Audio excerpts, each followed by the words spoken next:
നമ്മുടെ ഈ ചാനൽ കാണുന്ന പുതിയ സുഹൃത്തുക്കൾ ഈ ചാനൽ ദയവായി സബ്സ്ക്രൈബ് കൂടി ചെയ്താൽ വളരെ ഉപകാരമായിരിക്കും. നമസ്കാരം. മിഡിൽ ഈസ്റ്റിൽ നിന്നുള്ള അങ്ങേയറ്റം ഭീകരമായ വാർത്തകളാണ് ഇന്ന് പുറത്തുവരുന്നത്. ലോകം ഒരു വെടിനിർത്തലിനെക്കുറിച്ച് പ്രത്യാശയോടെ സംസാരിച്ച് തുടങ്ങിയ നിമിഷം തന്നെ ചോരപ്പുഴ ഒഴുക്കിക്കൊണ്ട് ഇസ്രയേൽ ലെബനനിൽ അതിശക്തമായ ആക്രമണം അഴിച്ചുവിട്ടിരിക്കുകയാണ്. കഴിഞ്ഞ 24 മണിക്കൂറിനുള്ളിൽ 250-ലധികം മനുഷ്യരാണ് ലെബനനിൽ മാത്രം കൊല്ലപ്പെട്ടത്. നയതന്ത്ര മേശപ്പുറത്ത് പാകിസ്ഥാൻ മധ്യസ്ഥനായി നിന്ന് ഉണ്ടാക്കിയ കരാറുകൾ വെറും പാഴ്വാക്കായി മാറുകയാണോ? ഇസ്രയേലിന്റെ ഈ നീക്കം ഒരു വലിയ പ്രാദേശിക യുദ്ധത്തിലേക്ക് വഴിമാറുമോ? നമുക്ക് വിശദമായി പരിശോധിക്കാം. ആദ്യം ലെബനനിലെ സാഹചര്യത്തിലേക്ക് വരാം. ലെബനൻ തലസ്ഥാനമായ ബെയ്റൂട്ട് ഇന്ന് അക്ഷരാർത്ഥത്തിൽ കത്തി അമരുകയായിരുന്നു. ജനവാസ മേഖലകളിൽ പോലും ഇസ്രയേൽ വ്യോമസേന തങ്ങളുടെ ബോംബുകൾ വർഷിച്ചു.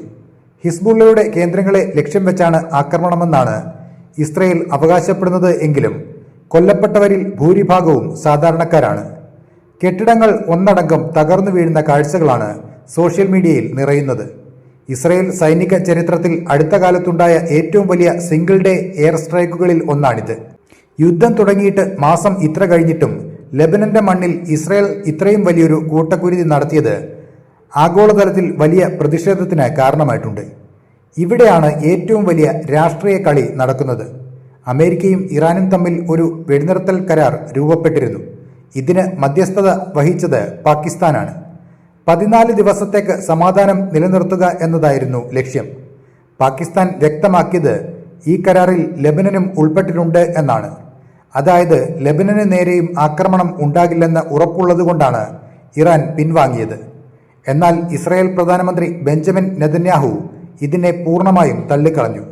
ലെബനൻ കരാറിന്റെ ഭാഗമല്ലെന്നും ഹിസ്ബുള്ളയെ തകർക്കുന്നതുവരെ തങ്ങൾ നിർത്തില്ലെന്നുമാണ് ഇസ്രായേലിന്റെ നിലപാട്. ഈ ഒരു കൺഫ്യൂഷൻ അല്ലെങ്കിൽ നയതന്ത്രത്തിലെ പാളിച്ചയാണ് ഇപ്പോൾ ഇത്രയും വലിയൊരു രക്തച്ചൊരിച്ചിലിലേക്ക് നയിച്ചിരിക്കുന്നത്. അതേസമയം ഡൊണാൾഡ് ട്രംപ് സോഷ്യൽ മീഡിയയിൽ പോസ്റ്റ് ചെയ്തതുകൂടി ഇതിനോട് ചേർത്ത് വായിക്കണം. അമേരിക്കൻ കപ്പലുകളും യുദ്ധവിമാനങ്ങളും അവിടെ തന്നെ തുടരുമെന്നാണ് ട്രംപ് മുന്നറിയിപ്പ് നൽകുന്നത്. ഉടമ്പടി പൂർണ്ണമായും പാലിച്ചില്ലെങ്കിൽ ഷൂട്ടിംഗ് തുടങ്ങും എന്നാണ് അയാളുടെ ഭാഷ. എന്നാൽ ഇറാൻ ഇപ്പോൾ വലിയൊരു കെണിയിൽ അകപ്പെട്ട അവസ്ഥയാണ്. തങ്ങൾ വിശ്വസിച്ച കരാറിൽ ലെബനനും ഉണ്ടെന്ന് പാകിസ്ഥാൻ പറയുമ്പോൾ ഇസ്രായേൽ അത് ലംഘിക്കുന്നത് ഇറാന്റെ ക്ഷമ പരീക്ഷിക്കുകയാണ്. ഹോർമുസ് കടലിടുക്ക് അടയ്ക്കുമെന്നും ഗൾഫ് മേഖലയെ സ്തംഭിപ്പിക്കുമെന്നുമാണ് ഇറാന്റെ ഭീഷണി. ഇത് സംഭവിച്ചാൽ ലോകം കണ്ട ഏറ്റവും വലിയ എണ്ണ പ്രതിസന്ധിയിലേക്കാകും നമ്മൾ പോകുന്നത്. വെടിനിർത്തൽ നിലവിൽ വന്ന ആദ്യ മണിക്കൂറുകളിൽ ഹിസ്ബുള്ള ശാന്തമായിരുന്നു. എന്നാൽ ഇസ്രയേലിന്റെ ഇന്നത്തെ ആക്രമണത്തിന് പിന്നാലെ അവർ തിരിച്ചടി തുടങ്ങിയിട്ടുണ്ട്. വടക്കൻ ഇസ്രയേലിലേക്ക് 100 കണക്കിന് റോക്കറ്റുകളാണ് അവർ ഇന്ന് തൊടുത്തുവിട്ടത്. അതായത് സമാധാന ചർച്ചകൾ പൂർണ്ണമായും പരാജയപ്പെട്ടിരിക്കുന്നു. പാകിസ്ഥാന്റെ മധ്യസ്ഥ ശ്രമങ്ങൾ വെറുതെയായെന്നും അമേരിക്ക ഇസ്രയേലിനെ നിയന്ത്രിക്കാൻ തയ്യാറല്ലെന്നുമാണ് ഇതിലൂടെ വ്യക്തമാകുന്നത്. യുദ്ധം അവസാനിക്കുമെന്ന ലോകത്തിന്റെ പ്രതീക്ഷകൾക്ക് മേലാണ് ഇപ്പോൾ ബോംബുകൾ വീഴുന്നത്. ഇസ്രയേൽ ലെബനനെ ലക്ഷ്യം വെക്കുമ്പോൾ അത് നേരിട്ട് ഇറാനെ ചൊടിപ്പിക്കുന്നു. വരും ദിവസങ്ങളിൽ ഒരുപക്ഷെ നമ്മൾ കാണാൻ പോകുന്നത് ഭീകരമായ ഒരു യുദ്ധമായിരിക്കും. വെടിനിർത്തൽ ലെബനനിലും ബാധകമാണെന്ന പാകിസ്ഥാന്റെ പ്രഖ്യാപനം ഒരു ചതിയായിരുന്നു. നിങ്ങളുടെ അഭിപ്രായം കൂടി താഴെ കമന്റ് ചെയ്യുക.